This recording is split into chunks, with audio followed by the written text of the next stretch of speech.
السلام علیکم ملګرو نن سبا داسې یو جنتي واقعه شریکه کومه زموږ نبي علیه السلام درې پیره ویل دا جنتي دی دا جنتي دی دا جنتي دی خو داسې عملونه یې کول خو ظاهرا څه پته یې نه لګي دا خو دوه عملونه یې کول هغه ډېر اسان دي هغه ما اوس ته هم کولی شو راځئ دا واقعه واورئ او مخکې د ویډیو شریک مخکې ملګرو سره راځئ د نبوي کې رسول الله صلی الله علیه وسلم تشریف فرما دی او صحابه کرام هم تینا غیر چاپیره تشریف فرما دي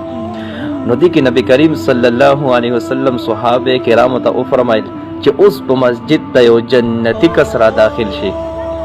صحابه کرام دروازو طرف ته نظرونه کړل چې اوس په څوک داسې خوش قسمت او نیک عمل والا را داخليږي دی کې یو کس را داخل شو دغه کس چې ظاهرا سنیک عمل نه ښکارېدو کېناستو دی سره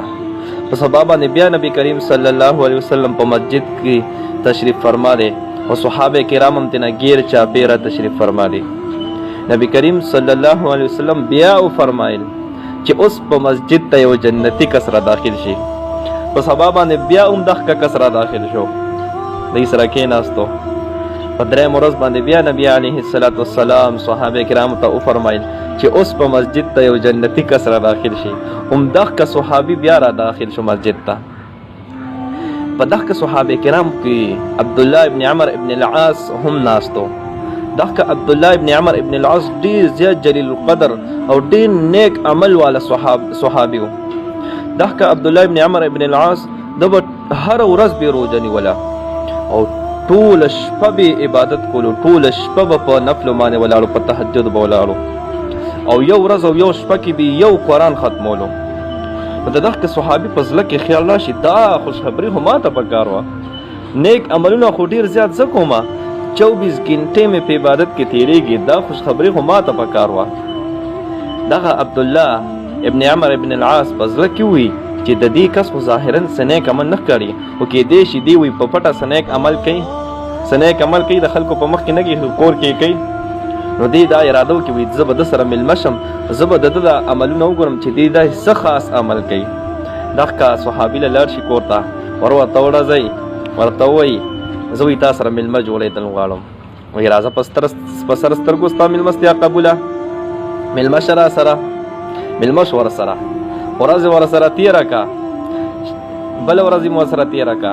3 ورځې ورسره تېرې کړي په دغه 3 ورځو کې به د عبدالله ابن عمر ابن العاص د دغه صحابي چې نبی علیه السلام د ده باره کې 3 ځلې خوشخبري ورکړې وه د دغه صحابي به هر نیک عمل باندې بې نظر کولو خو لیکن د 3 ورځو کې ورته خاص عمل ښکاره نه شو په ده کې خاص عمل پیدا نه کو چې ده مخصوص کړي چې د دغه عمل په وجه د ده باره کې نبی علیه السلام د جنت خوشخبري ورولیده چې کله 3 ورځې تېرې شي عبدالله ابن عمر ابن العاص دغه صحابي ته ووایي چې زه خو تا سره میلمه شوې دې دپاره یم چې زه ستا عملونه وګورم ځکه چې ستا باره کې د نبوت د خولې نه د نبي کریم صلی الله علیه وسلم د مبارکې خولې نه 3 ځلې خوشخبري اورولې شوې ده چې جنتي به را داخل شوې کې به ته را داخل شوې په بل ورځ فرمایلی دي چې جنتي به را داخل شي ته به کې را داخل شوې په بیا ویلي دي چې جنتي به د مسجد ته را داخل شي وایي ته مسجد ته را داخل شوې وایي ما وی چې ستا زه عملونه وګورم چې ته به څه داسې خاص نیک عمل کې چې د دغه عمل په وجه به تا ستا باره کې نبي علیه السلام دا خوشخبري ورولي وایي تا کې ما څه نیک عمل صحیح نه کو عبدالله ابن عمر ابن العاص ته دغه صحابي عرض وکړي چې ما کې خو څه نیک عمل نشته وایي څه چې تا ولیدل بس همدغه عملونه کومه نو عبدالله ابن عمر ابن العاص په زړه کې مایوسه شانتي شي او کور ته روان شي څنګه دغه دروازې نه بهر ته وځي نو دغه صحابي ورته آواز ورکړي بچیا دې خوا وایي راشه وایي تر اوسه مې چاته نه دي ویلي وایي تا ته یې ویمه په ما کې 2 صفتونه شته دی په ما کې 2 خاصیتونه شته دی یو خاصیت دا چې مسلمان ته څه نعمت ورسیږي زه په هغې باندې خفه کېږم نه زه په هغې خوشحالېږم لاسه او دویم صفت دا چې زه په دې زړه کې وي د مسلمان بغض نه ساتمه مسلمان ته په دې زړه کې زه بغض نه ساتمه عبدالله ابن عمر ابن العاص چې دا خبره د ده واوري داسې ټوپ ووهي او هغه ته وایي هذا هو همدا هغه عمل دی همدا هغه عمل دی د کوم باره کې چې نبي علیه السلام خوشخبري ورولي ده همد دې عمل په وجه تا ته وایي د دنیا کې د جنت خوشخبري ورولي شوې ده ملګرو تاسو دا ویډیو کتله نو بالکل د دوه ډېر اسانه مونږ د ځان کې راولو او بالکل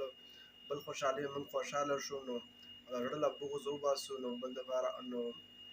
ډېر اسانه مونږ نبي وسلم درې پیره ویل دا کس جنتي دا کس جنتي دی نو بالکل بغض او کینې د زړه له بل دپاره وباسئ او د ویډیو کتلو ډېره مهرباني او السلام.